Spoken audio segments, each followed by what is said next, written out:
I'm back in little Gaddesden. I've had 3 hellos in 10 minutes. That's a good start.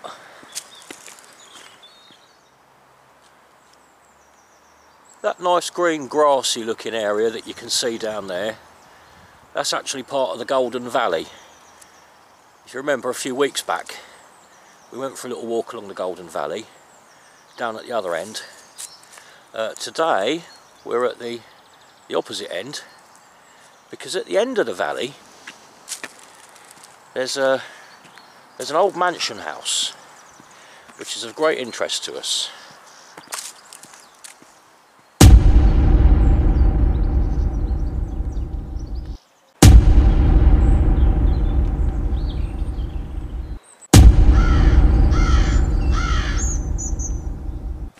They were some rather spooky house names, weren't they? They were just some of them. There were others down little side tracks here with equally worrying names. I wonder what could be going on. Well, this particular corner of Little Gaddesden is known as Witch's Bottom, because back in the 19th century, early to mid 19th century, there was a lady who lived here called Rosina Massey, reputed to be a witch, and resident for some time in what I think is probably one of the cottages or lodges attached to the little manor house. It's not a huge manor house, but I would call it a manor house.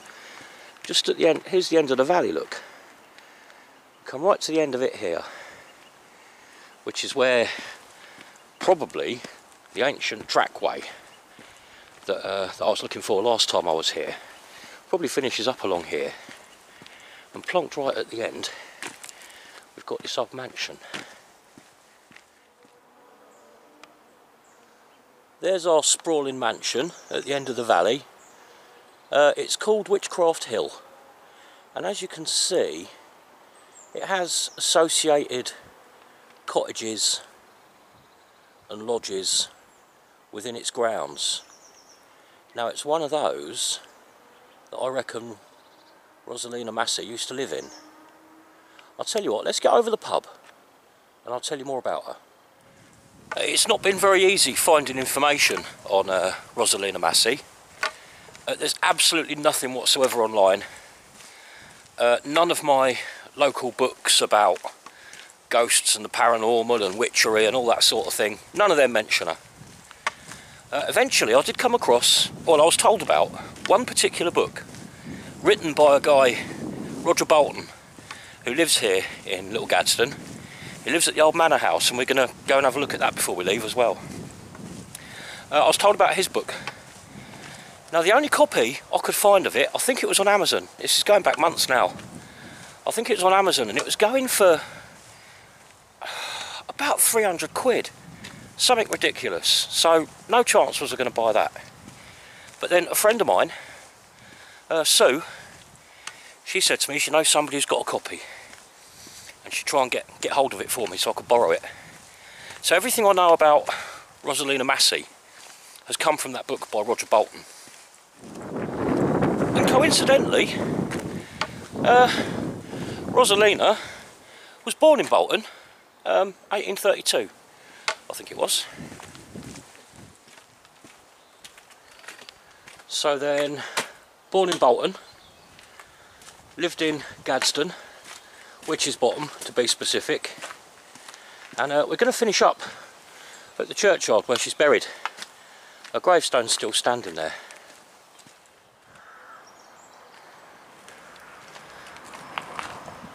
And what's this I see ahead of me?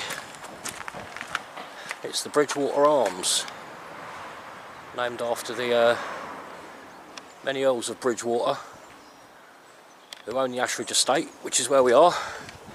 Let's go and sit down and get my books out. Now before I embarrass myself any further, I should probably at this point out that it's not Rosina, it's Rosina. So fingers crossed I can get that right for the rest of the video. I've never been here to the Bridgewater Arms before. It's surprisingly good value. I've got a pint of Side Pocket for a Toad by Tring Brewery. They all sell this round here, it's quite popular. £4.89. Now, yeah, as horrendous as that is, actually, by modern standards, that's pretty good value.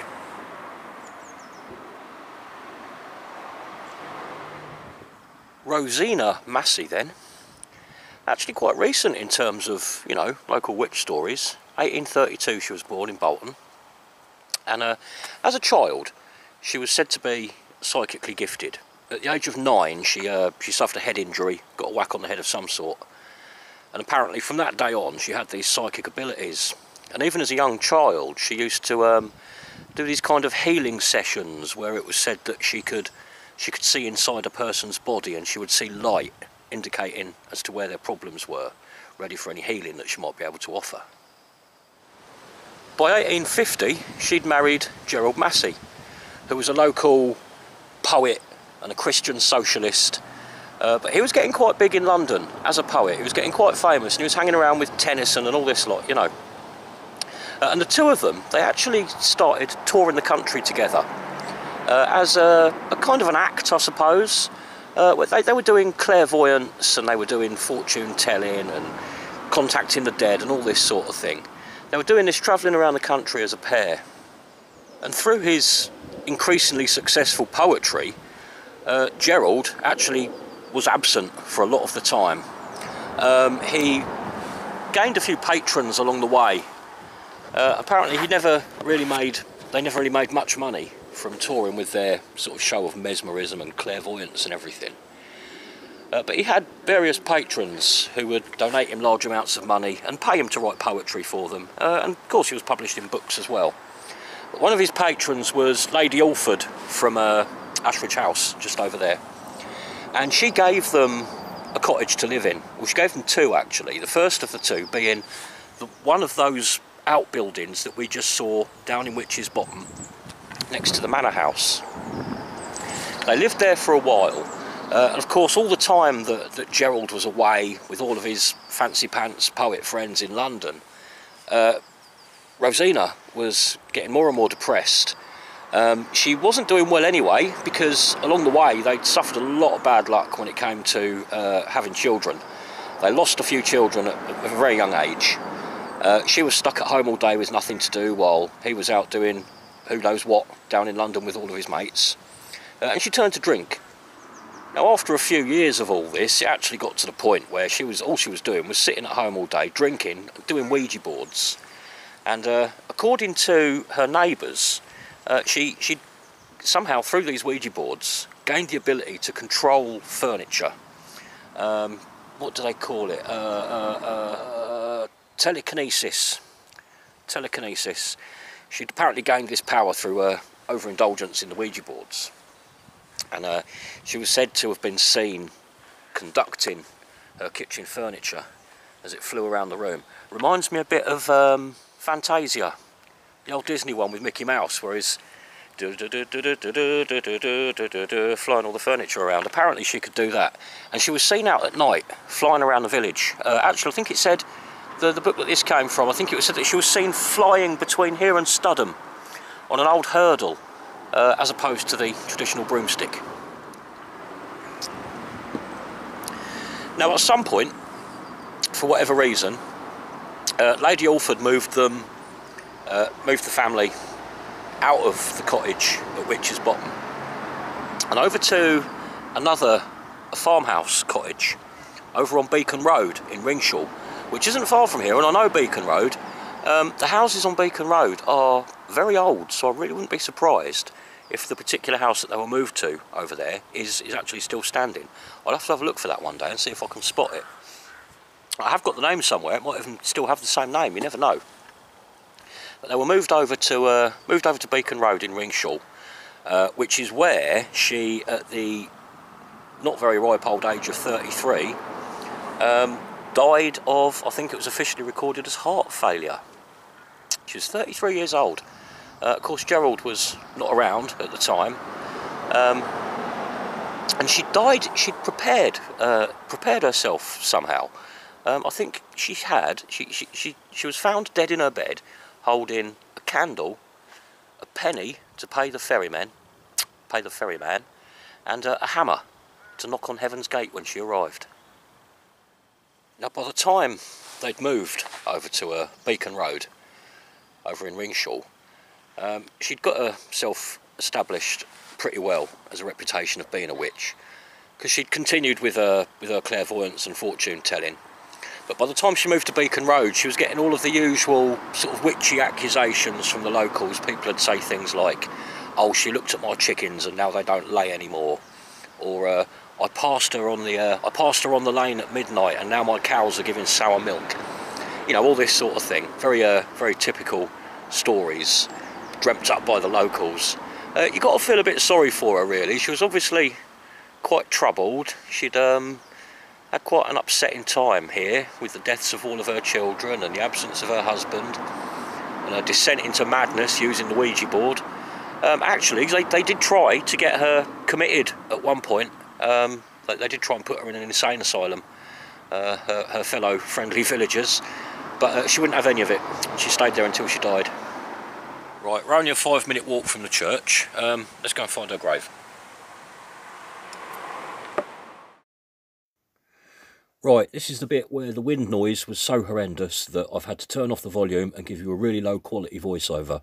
I was just explaining that Roddy Wood of the Rolling Stones also lives in Little Gaddesden. And I think I know where. I'm pretty sure I was driving past his house one time. I could see down the end of this long gravel driveway a very distinctive haircut. Not the sort of haircut you'd normally see around here. So it was either Ronnie Wood or it was a very wealthy old cat lady. Again, sorry about the wind noise. Right, here's the Church of St. Peter and St. Paul. Let's get into the graveyard and see if we can find Rosina Massey's grave. From the pictures I've seen, I think it's that one. No, it's not, but I'm looking for something very similar. There it is. And what do you know? I had one last little surprise legend to tell you about Rosina Massey. And I'm looking at it right now. I'm amazed. Right. When I spoke to the author of the book, Roger Bolton, I spoke to him on the phone and there was just a couple of little things I wanted to clear up with him that weren't mentioned in his book. One of the things I wanted to know was Witch's Bottom, where she lived. Was that, with all the research that he's done for his book, I thought he might know the answer to this, and I wanted to know, was Witch's Bottom always known as Witch's Bottom, or did it just gain that name on the back of the story of Rosina Massey? Well, it turns out that actually it's only been known as Witch's Bottom since Rosina Massey lived there. Now, the other thing that he told me was he thinks that there might be an active coven in the area, because he said, I think he only discovered this after he'd written the book, which is why he didn't include it in the book. But what he since found out was that somebody around here, every now and then, comes and places a 3-legged milking stool next to Rosina Massey's grave as a tribute to her dark arts and her capabilities to fly furniture around the room and conduct it around the village in the air. That's what somebody does. They come here and they put a little milking stool next to her grave. I'm amazed that I'm here today and there's the milking stool.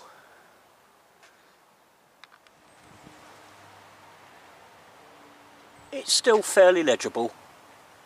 It says, in loving memory of Rosina Massey, wife of Gerald Massey. I cannot believe my luck at coming here today and witnessing for myself the legend of the stool.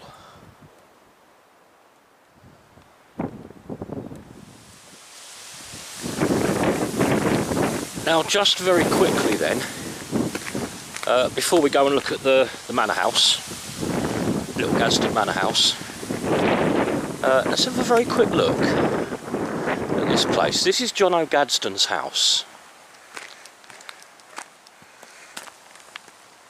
There we go. Just on the corner of Church Road. I don't think we can really see much of the house itself. There you go, you can probably just see a few chimneys through there. And it's not actually the original house.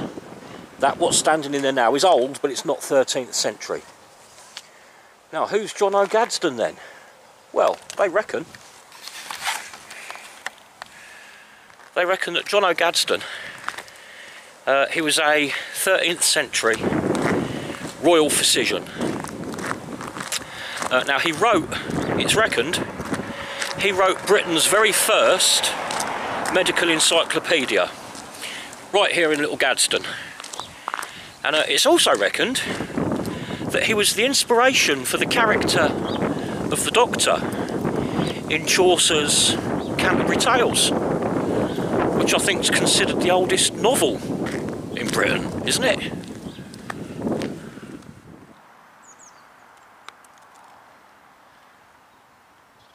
And to our final stop of the day. Just down here. Oh, by the way, that through there is Ashridge College. Used to be the stately home residence of the Bridgewaters and the Brownlows. It's now a very expensive college. Just down here on the left is the 15th century manor house. These days belonging to the author of the book I've been using, Roger Bolton. Now, when he moved into this house, he was told that up on the roof is a coffin, big stone coffin, up on the roof of his house, in which are the bones of a previous resident, Mr. William Jarman. There it is up there, look. Up on top of the roof on that little turret next to the chimney stack. There's that great big stone sarcophagus. Now, local folklore has it that he had his bones not buried, but you know, he had his bones placed up there, up on the roof of his manor house, because he hung himself. And he wasn't allowed to be buried on consecrated ground, not up in the churchyard with everybody else. The story goes that he fell in love with the daughter of one of the Earls of Brownlow from over there at Ashridge House, but she didn't show any interest in him. She didn't want to know. And he was so upset by this that he hung himself off of one of the oak trees out the back there. Now, because they couldn't put him on consecrated ground, somebody decided that he might quite like to spend eternity rotting away up on his roof. Well, as you can imagine, when Roger Bolton bought that property and moved in, he was really wanting to know whether or not he had a dead body up on the roof of his house. Wouldn't we all? So he did his own research, he looked into it, and it actually turns out that there have been many, many William Jarmans who've lived here in Little Gaddesden, related to the original William Jarman from that house. However, they're all well documented. They're all accounted for. He spent a lot of time looking into all these various William Jarmans and trying to figure out which one of them it might have been who'd hung himself and been interred up on the roof of his house. And they're all accounted for. Their deaths are all recorded. None of them were by hanging. So Mr. Bolton, he can rest easy that he doesn't have a corpse up on his roof. Actually, they figured out eventually that that thing up there that looks like a coffin, it's actually just an Elizabethan addition in order to try and strengthen those chimney stacks a little bit, hold them all together in one piece. So there's that rumour quashed. Well, there you go then. Hope you enjoyed that. A couple of spooky stories from Little Gaddesden. And thanks to Roger Bolton, who authored this book, The Witch, the Poet and the Spy.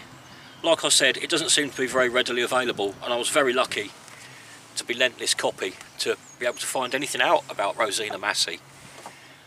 So thanks also for speaking to me on the phone. When I gave him a call and wanted to clear a couple of things up that weren't in the book. And I can't believe my luck today at turning up at her grave and finding that stall sitting there. That's a modern local legend. I'm just amazed that it was there today. That was extremely good luck.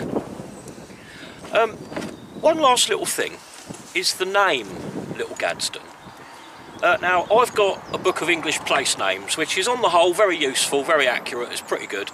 It tells you the etymology of all the names, where they came from, blah blah blah.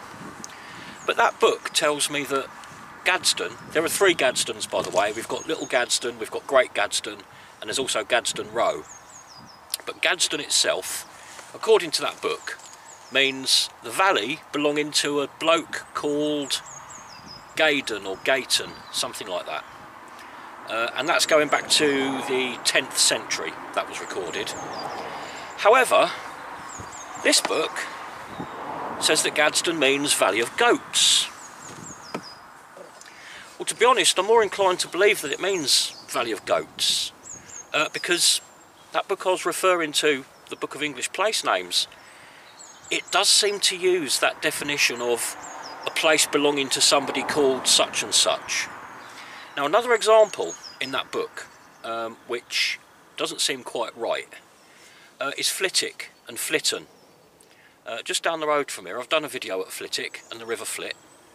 Now, in that book it says that wick is an old English word meaning dairy farm. Yes, correct. I knew that. That's correct. That's fine. But as for the flit at the beginning, it says first element of uncertain origin. So they know that the wick of Flitwick is a dairy farm. They don't know where the flit bit came from. Well, if the author of that book had bothered to look at a map, he would have seen that the River Flit runs right through the middle of Flitwick. It gives the same story for Flitton, unknown first element. Well, again, the River Flit runs straight through it. So at first I was thinking, well, obviously it comes from the name of the river that it's built on, the Flit. Well, that got me wondering. It's a bit of a chicken and egg situation, isn't it? Do rivers take their names from the ancient settlements that were once there, or is it vice versa? Does the settlement take its name from the river? Well, in every case the river was there first. I'm not sure, and as somebody who's really interested in old place names, I'd like to know whether it's one or the other or a bit of both. It's probably quite an important thing to know when you're trying to break down the name of a village or a town and figure out what it means and what elements might have come from what periods of history. I've never been able to find a good answer to that, despite looking. So Little Gaddesden means either the valley belonging to a bloke called Gaddesden, or it means Valley of Goats. But bear in mind that at the bottom of the valley behind the woods there is the River Gade. So it's anybody's guess. I don't suppose anybody does, but if anybody knows, please tell me. Right, I hope you enjoyed that video. Weather was pretty good, not too bad actually. That was doable. We'll see if we can get out again next weekend, shall we? Take care. See you later.